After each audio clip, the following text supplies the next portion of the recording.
ગુજરાત સરકાર આદિવાસીઓના વિકાસ પાછળ કરોડો રૂપિયાનું બજેટ ખર્ચ કરે છે। સરકાર કરોડો રૂપિયાની યોજનાઓ બહાર પાડે છે આદિવાસીઓને આગળ લાવવા માટે।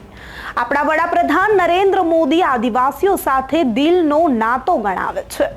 ત્યારે શું ખરેખર આપણી સરકારને ખબર છે કે આદિવાસી લોકો ખરેખર કઈ વાસ્તવિકતામાં રહે છે, કઈ રીતે રહે છે? આપણા સરકારની આ કરોડો રૂપિયાની યોજનાઓ શું ખરેખર આદિવાસીઓ સુધી પહોંચે છે ખરી? નમસ્કાર, હું અમરીન અને તમે જોઈ રહ્યા છો નિર્ભય ન્યૂઝ। સરકાર જે કરોડો રૂપિયાનું બજેટ ખર્ચ કરે છે અને કરોડો રૂપિયા આદિવાસીઓના વિકાસ પાછળ ખર્ચે છે, તે જાય છે ક્યાં? આ સવાલ થઈ રહ્યો છે, કારણ કે આદિવાસીઓ સુધી તો આ સહાય પહોંચતી જ નથી। તેનું એક વરવી વાસ્તવિકતા સામે આવી છે। આ સદીમાં પણ અને આ જમાના પણ હજુ પણ સ્ત્રીઓને પ્રસૂતિ માટે ખાટલામાં લઈ જવી પડે તે ખરેખર ખૂબ જ એક વરવી વાસ્તવિકતા કહેવાય। સરકારની એક નિંદનીય વાત કહી શકાય કે જે સરકાર આદિવાસીઓના વિકાસની વાતો કરે છે, જે સરકાર વારંવાર કહે છે કે અમે આદિવાસી વિસ્તારોમાં વિકાસ કર્યો છે, તે આ વરવી વાસ્તવિકતા તેમને ચોક્કસથી જોવી જોઈએ। અત્યારે આ સ્થિતિમાં પણ કહેવાય છે વિકસિત ગુજરાત, પરંતુ આ ગુજરાતમાં આદિવાસીઓ કઈ રીતે રહે છે? એક પ્રસૂતિ માટે પણ મહિલાને ખાટલામાં લઈને જવું પડે છે। રોડ રસ્તાઓનો અભાવ છે। આપણા શિક્ષણ મંત્રી હજુ છોટાઉદેપુર હમણાં થોડા દિવસો પહેલા જ ગયા હતા। ત્યાં તેમણે કહ્યું કે આદિવાસીઓનો વિકાસ કર્યો છે। શું આ છે વિકાસ? મંત્રીને આ વિકાસ ચોક્કસથી જોવો જોઈએ। શિક્ષણ મંત્રી કુબેર ડિંડોર, તમે જે ગુજરાત સરકારની વાહવાહી કરી હતી, આ જ જિલ્લામાં તમે વિકાસની વાતો કરી હતી, તો આ વિડીયો પર એકવાર તમારી નજર ચોક્કસથી દોડાવો। અહીંયા એ વિડીયો જે મહિલાને ખાટલામાં નાખીને એમ્બ્યુલન્સ સુધી લઈ જાય છે।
हमारा सरपंच ने बात करी पर चूंटनी आवे केवा आपणी वोटिंग कर लईए छे તમારો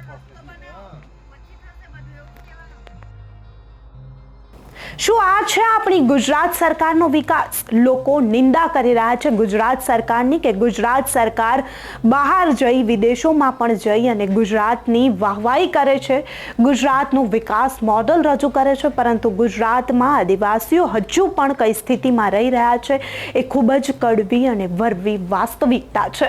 ત્યારે ત્યાંના ગામના લોકો પણ માંગણી કરી રહ્યા છે અને દુઃખદ જે ઘટના છે તેને વર્ણવતા શું કહી રહ્યા છે, પહેલા તો તે પણ સાંભળી લઈએ। મારી દીકરીને દુખાવો ઉપાડ્યો તો અમે કેનલ સુધી ખાટલામાં લઈ જા। અમારે કાચો રસ્તો છે, વર્ષોના વર્ષો વીતી ગયા તો અમારે રસ્તો આવતો નથી। અમારે 3 દીકરીઓને ડિલિવરી થઈ તો અમે ખાટલામાં લઈ જા। તો અમારી દીકરીને કંઈ પણ થાય તો સરકાર જવાબદારી લેશે? અમારે રસ્તાની માંગણી છે, હવે જોઈએ। ચોમાસામાં અમારી દીકરીને ચોમાસામાં અમે તો ઠેઠ ગોઠણ લગી ગરકીને ખેતરોમાં પણ જઈએ। ચાર હવે મારે કેવી રીતે લાવવું? હમણાં બી એ જ તકલીફ છે।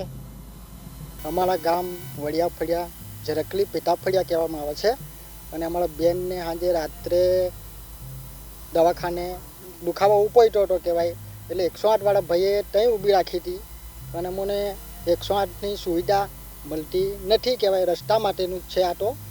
એટલે અમારે રસ્તાની માંગ છે જ પૂરી એનું કારણ તો રસ્તાનું જ છે કહેવાય. રસ્તો અમારા ગામમાં તો છે જ નહીં, બહુ વર્ષો થયા કહેવાય. 15 વર્ષ ગાળા છીલો છે કહેવાય, પહેલેથીનો જ કહેવાય. પણ અત્યારે તો ચોમાસાની અંદર છે બહુ તકલીફ પડે છે. ચોમાસાની અંદર બી આ બહેનોને આવું કંઈ તકલીફ થાય તો અમારે ખાટલામાં લઈને ઉચકીને જવું પડે છે. કોઈ આ સરકારશ્રીને મારે એટલી વિનંતી છે કે અમને આ રસ્તો બનાવી આલે તો સારું. જો કોઈ પણ નેતા અહીં આદિવાસી વિસ્તારમાં આવે તો એક જ વાત કરે, અમે આદિવાસી વિસ્તારમાં વિકાસ કર્યો છે. હવે જો કોઈ પણ નેતા આદિવાસી વિસ્તારોમાં વિકાસની વાતો કરે તો તેમને આ વિડીયો ચોક્કસથી દેખાડવો જોઈએ. અને આદિવાસી લોકોને પણ કહેવા માંગીશ કે તમારા વિસ્તારમાં જ્યારે પણ વિકાસની વાત કરવામાં આવે તો એ નેતાઓને આ વિડીયો ચોક્કસથી દેખાડજો. આ કોઈ પહેલી ઘટના નથી, આ ત્રીજીથી ચોથી ઘટના છે જેમાં મહિલાને ખાટલામાં નાખી પ્રસૂતિ માટે એમ્બ્યુલન્સ સુધી પહોંચાડવામાં આવે છે. રોડ રસ્તાઓ નથી બન્યા, કાચા રસ્તાઓ છે, એમ્બ્યુલન્સ આવી નથી શકતી. મહિલાના જીવનું પણ જોખમ છે, મહિલા અને બાળક બંનેના જીવનું જોખમ છે. અહીં આદિવાસીઓનો વિકાસ, મહિલાઓનો વિકાસ અને બાળકોના વિકાસની વાત કરવામાં આવે છે. આ ખૂબ જ મોટી અને કડવી વાસ્તવિકતા કહેવાય, વરવી વાસ્તવિકતા છે જે ગુજરાત સરકાર વિકાસની વાતો કરે છે તે બંધ કરી આ વિડીયો પર નજર કરવી જોઈએ. ત્યારે આ વિડીયો સોશિયલ મીડિયામાં ખૂબ જ વાયરલ થઈ રહ્યો છે. આ વિડીયોને લઈને તમારું શું માનવું છે? જે શિક્ષણ મંત્રી અને બીજા મંત્રીઓ આવી આદિવાસી વિસ્તારમાં વિકાસની વાતો કરે છે તેને લઈને તમારું શું માનવું છે અમને કમેન્ટ કરી ચોક્કસથી જણાવજો. તથા અમારી ચેનલ નિર્ભય ન્યૂઝને લાઇક, શેર અને સબસ્ક્રાઇબ કરવાનું ભૂલશો નહીં. આભાર.